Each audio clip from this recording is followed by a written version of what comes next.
Olá, bom dia ao pessoal que tem acompanhado aí os estudos bíblicos que eu tenho feito, que eu tenho colocado aqui, né? E hoje eu vou fazer um estudo sobre os Salmos, né? São 4 salmos em especial que eu ponho assim, que a gente tem que ter um certo cuidado com algumas frases que são ditas nele, né? Versículos. E que a gente como cristão, né, esses versículos não se encaixam, mas é porque na época Cristo não tinha vindo, né? Então, assim, e é compreensível que o próprio Davi, né, em alguns dos seus salmos, ele coloca algumas palavras, alguma forma de pensar que era de um soldado, de um guerreiro da época, né? Então, mas que não condizem com os ideais cristãos. Então, a gente tem que evitar esses versículos, né? Porque eu creio que não é bom, sabe? Você falar uma coisa que não é coerente com aquilo que você crê, né? Se você é cristão, então vamos agir como cristão, né? Seja como tal. Então tá lá. O primeiro, a gente vai ter Salmo 3, 7, 35 e 137. Vamos lá. Salmo 3. Qual o problema desse salmo? Ele se encontra no versículo 7, onde diz: Levanta-te, Senhor, salva-me, Deus meu, pois feres nos queixo e a todos os meus inimigos, e os ímpios quebra os dentes. Você acha que isso é cristão? Você pedir para alguém ter os dentes quebrados, ferir o inimigo, você acha que é correto você estar aqui em oração, você como cristão, você falar assim, meu Deus, vai lá, esfaqueia fulano de tal, dá um tiro na cabeça de ciclano.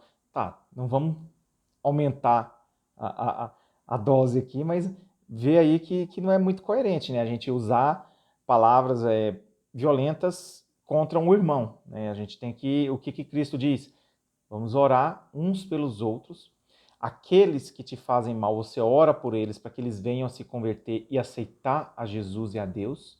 Então é contra as ideias de Cristo. Então esse salmo, esse versículo em especial, é o que fica aí bem evidente.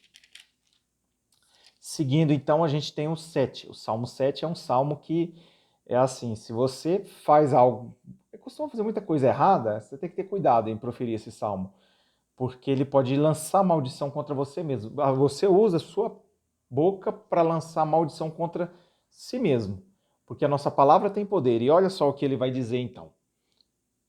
Vamos lá. Salmo 7, versículo 3. Vamos começar nele. Senhor meu Deus, se eu fiz isso, se eu fiz o que me culpam, e se nas minhas mãos há iniquidade, se paguei com o mal a quem estava em paz comigo, eu que poupei aquele que sem razão me oprimia. Persiga o inimigo a minha alma e alcance-a, espezinha no chão a minha vida e arraste no pó a minha glória. Ou seja, você viu aí o que ele está pedindo? Ele está pedindo para que persiga o inimigo a sua alma. Quem é o inimigo da alma? Você sabe, né? Vocês sabem. E alcance a espezinha no chão a minha vida. Ou seja, destruir sua vida. E arraste no pó a minha glória. Ou seja, seja envergonhado. É isso que você quer para sua vida? É a primeira pergunta que você tem que se fazer antes de orar esse Salmo 7. O que você tem feito de errado? Se você tem feito coisas erradas, se conserte, né? Tente não fazer mais. E cuidado ao preferir esse salmo, porque se você tiver num momento realmente que você está fazendo coisas erradas e você proferir esse salmo, você pode estar lançando maldição contra você mesmo.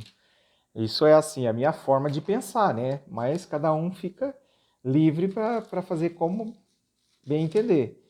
Depois eu gostaria até que vocês deixassem aí no comentário o que vocês acham, né? Se isso aí é exagero, se eu estou falando besteira. Vamos lá. Salmo 35, versículo 4 ao 8. Sejam confundidos e cobertos de vexame os que buscam tirar-me a vida. Aqui a gente vê que é uma revanche, né? Uma vingança, né? O que é contra os ideais de Cristo. Retrocedam-se e sejam envergonhados os que tramam contra mim. Sejam como a palha do léu do vento, impelidos os anjos do Senhor. Tornem-se-lhes o caminho tenebroso e escorregadio, e o anjo do Senhor os persiga. Se a gente pensar no mundo espiritual, não seria problema. O problema é se você pensar que isso aqui é uma pessoa e que você está pedindo para os anjos do Senhor deixar o caminho dele escorregadio, tenebroso, né? Então você está desejando mal para o próximo, né? Pois sem causa me tramaram laços, sem causa abriram cova para a minha vida. Venham sobre o inimigo a destruição, quando ele menos pensar. Prendam-no os laços que tramou ocultamente, caia neles para a sua própria ruína. Ou seja, e aí ele põe aqui depois, e minha alma se regozijará no Senhor e se deleitará na sua salvação. Bom, segundo Cristo, né, aqui você está desejando o mal, está desejando tipo assim, se alguém veio para te lançar uma palavra para te destruir, você revida com a mesma palavra. É o contrário do que Cristo ensina, né? Que oferece a outra face, ou seja, oferece a face do amor, oferece o perdão, oferece a sua oração para que essa pessoa venha a ter um coração quebrantado, a venha seguir a Cristo. Então, esses salmos, você vê que eles são um pouco contraditórios com a ideia do cristianismo. E vamos lá no versículo 14 e 15 desse mesmo salmo, onde vai justificar quem são provavelmente essas pessoas. Portava-me como se eles fossem meus amigos e meus irmãos. Andavam curvado de luto, como quem chora por sua mãe, ou seja, eram pessoas que estavam junto com ele e que andavam curvado, ou seja, pessoas que curvavam para orar com ele, né? Pessoas de oração que estavam junto com ele. Quando, porém, tropecei, eles se alegraram e se reuniram-se contra mim os objetos que eu não conhecia, dilaceraram-me sem trégua, como vis bufões em festins, rangiam contra mim os dentes. Então, assim, isso foi o que as pessoas fizeram com ele, e aí, então ele teve vamos dizer, esse espírito de vingança, né, esse espírito de vingança contra essas pessoas. Por isso que ele profere o salmo desse jeito. Então, assim, é um salmo de vingança, né? A gente vê, é uma vingança que ele quer com essas pessoas, o que não é muito legal para quem é cristão, né? Vamos lá para o 137. Esse talvez seja o mais conhecido, porque é o que eu considero o mais pesado, né? Vamos lá.